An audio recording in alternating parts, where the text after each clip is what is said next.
Hi hello welcome to our channel. ఇవాళ వీడియోలో మనతో పాటు ఉన్నారు డాక్టర్ అస్కరి ఎండి యునాని. సెక్స్లో సమస్యలు ఉంటాయి కదండి విమెన్కి మెన్కి. సో డాక్టర్ గారిని అడిగి తెలుసుకుందాం. Hello sir. హాయ్ అమ్మా. మనకి కామెంట్స్లో వీడియోస్ చూసి ఉంటారు కదండి, ప్రీవియస్ మీరు చేసిన వీడియోస్. సో అవి చూసి వ్యూవర్స్ నుంచి మనకి కొన్ని క్వశ్చన్స్ వచ్చినాయి. అందులో ఒకతను అడిగారు, నాకు ప్రీకమ్ అనే ప్రాబ్లం ఉంది, సో దానికి మీ యునానీలో ఏమైనా ట్రీట్మెంట్ ఉందా అని అడుగుతున్నారు. హాయ్ వర్స్, నేను మీ డాక్టర్ ఎంజెడ్ అస్కరి అండి. నా ప్రాక్టీస్ వచ్చేసి నాంపల్లి హైదరాబాద్లో ఉంటుంది. 30 సంవత్సరాల నుండి ఇక్కడ చూస్తున్నానండి. నేను ఇక్కడ ఒక అతను గారు ఏంటంటే ఐ డ్రీము, మళ్ళీ దానికి సంబంధించిన కొన్ని ఛానల్స్లో వచ్చిన క్వశ్చన్స్ ఏంటంటే, ప్రీకమ్ అనే సమస్య మాకుంది, నాకుంది, మీ యునానిలో వైద్యం ఎలాంటి వైద్యం ఉంటుంది? ప్రీకమ్ అంటే ఏంటి అంటే కొత్తగా వినేవాళ్లకు అర్థం కాదు.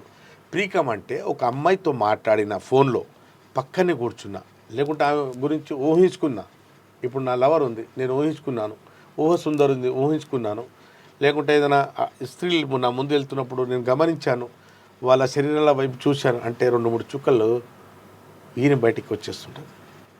అంటే ఇక్కడ బ్రెయిన్లో సెక్స్ ఎస్టిములేషన్ అవ్వగానే మనకు తెలియకుండానే 2-3 చుక్కల వీర్యము అండర్వేర్కు తాగుతుంటే వెళ్ళి బయటికి వచ్చేస్తుంటుంది. దానికే ప్రీకమ్ అంటారు. అమ్మాయితో మాట్లాడినా, పక్కన కూర్చున్నా, వాళ్ళ గురించి ఊహించినా, వాళ్ళ గురించి చర్చించినా, వాళ్ళతో చాటింగ్ చేసినా కూడా ఈ సమస్య మా వాళ్ళలో తరచుగా చూస్తుంటాం.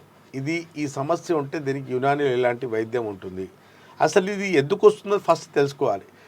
ఈ సమస్యకు ముఖ్య కారణం హస్తప్రయోగము. మాటికి మనం ప్రకృతికి భిన్నంగా వెళ్ళేసి హస్తప్రయోగం చేయటము, బోర్లో పండుకుని అంగానికి బెడ్డితో రాపిడి చేసేయటం, లేకుంటే అప్పుడు అస్తమానం బూత్ సినిమాలు అంటే నీలి చిత్రాలు చూడటం, పోర్నో వీడియోలు చూడటం, అస్తమానం సెక్స్ గురించి మాట్లాడటం, ఊహించడం, వాళ్ళకి ఈ సమస్య వచ్చి పైన పడుతుంది. ఈ సమస్యలు అసలు పైథాలజీ ఏంటంటే, ఈ అంగము ఇక్కడ వెనక భాగంలో 2 చిన్న గ్రంథులు పెట్టాడు దేవుడు, అమర్చాడు ఇక్కడ 2.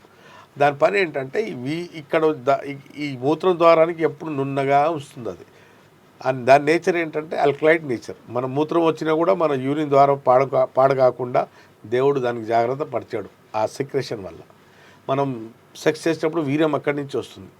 అక్కడ వీర్యంలో వీర్య కణాలు చాలా సున్నితంగా ఉంటాయి, డెలికేట్గా ఉంటాయి. చచ్చిపోకుండా ఉండటానికి దేవుడు ఏం చేశాడు, ఇక్కడ 2 బాడీ గార్డ్స్ అమర్చి అక్కడ చిన్నటి పదార్థం వస్తుంటుంది అక్కడ. అది హైపర్ ఎక్కువ సీక్రెషన్ చేసినప్పుడు అది బయటకు వచ్చేస్తుంటుంది. కొందరు డాక్టర్లు ఏం చెప్తారంటే, ఏం కాదమ్మా, మంచి వంటకాలు చూసినప్పుడు నోట్లో నీళ్ళు వస్తుంది కదా, అమ్మాయిలకు చూసినప్పుడు ఊహించినప్పుడు ఇక్కడ నీళ్ళు వస్తుంది, ఏం కాదు, నున్నటి పదార్థం వస్తుంది అంటుంటారు. తప్పు. నోట్లో నీళ్ళు రావాలి మంచి వంటకాలు చూసినప్పుడు, నోట్లో నుంచి బయటికి వస్తే ఉమ్ము దానికి సొల్లుపోతుంది అంటారు. అలాగే ఇది కూడా యునాని సైన్స్ దీనికి వీర్యం బయటకు వస్తుంది అనుకోండి. వీర్యంలో ఈ కాపర్ గ్లాండ్ సీక్రెషన్ కూడా ఒక భాగమే. అది ఎక్కువ బయటకు వస్తుంటే అంగస్తమన సమస్య, ప్రీమ్యాచ్యూర్ ఎజాకులేషన్ సమస్య, లేదా సెన్సిటివ్ పెనిస్ అనే సమస్య మీకు దీనికి తోడుగా డెవలప్ అవుతుంటాయి. కాబట్టి ఇది హస్తప్రయోగం చేసే వాళ్ళలో, బూత్ సినిమాలు చూసే వాళ్ళలో బోర్లో పడుకోవడం అలవాటు చేసుకుని బెడ్కు రాపిడి చేసుకోవటం, అస్తమానం అదే సెక్స్ గురించి ఆలోచించడం వల్ల ఈ సమస్య వస్తుందమ్మా. దీనికి ట్రీట్మెంట్ యునానిలో వనమూలికలతో ట్రీట్మెంట్ ఇస్తాము. ఎలాంటి సైడ్ ఎఫెక్ట్ లేకుండా ఈ ఓవర్ సీక్రెషన్, హైపర్ సీక్రెషన్ అనేది తగ్గిపోయి మళ్ళీ అమ్మాయితో మాట్లాడినా, పక్కన కూర్చున్నా, కౌగిలించుకున్నా, ముద్దు పెట్టినా కూడా బయటికి రాదు. ఒకటి గుర్తుపెట్టుకోండి, ఒక సైకిల్ టైర్ ట్యూబ్ ఉందనుకోండి, దానికి చిన్న రంధ్రం పడిపోయింది అనుకోండి, డైలీ కొంచెం గాలిపోతూ 5-6 రోజుల్లో మొత్తం గాలి దిగిపోతుంది. మన మోటార్ సైకిల్ బైక్ ట్యూబ్ అయినా, మన కార్ ట్యూబ్ అయినా, సైకిల్ ట్యూబ్ అయినా అలాగే రోజు పోతూ మన మగతనం పోతుంటుంది. కాబట్టి ప్రీకమ్ అనే సమస్యకు చిన్న సమస్య అనుకోకూడదు. ఈ సమస్యకు యునానిలో ట్రీట్మెంట్ ఉంటుంది. ప్రీకమ్ అనే సమస్యకు శాశ్వత పరిష్కారం యునానిలో ఉంటుంది. కాబట్టి మీకు ఇట్లాంటి సమస్య ఉంటే మీరు విన్నారు కదండి, వీడియో విన్నారు కదా, స్క్రీన్ మీద ఉన్న నెంబర్తో నాకు పేడ్ కన్సల్టేషన్ తీసుకొని నాతో మాట్లాడి మందులు తెప్పించుకోవచ్చు, లేదా నేరుగా నాతో కలిసి ట్రీట్మెంట్ తీసుకోవచ్చు. అప్పటి వరకు సెలవు.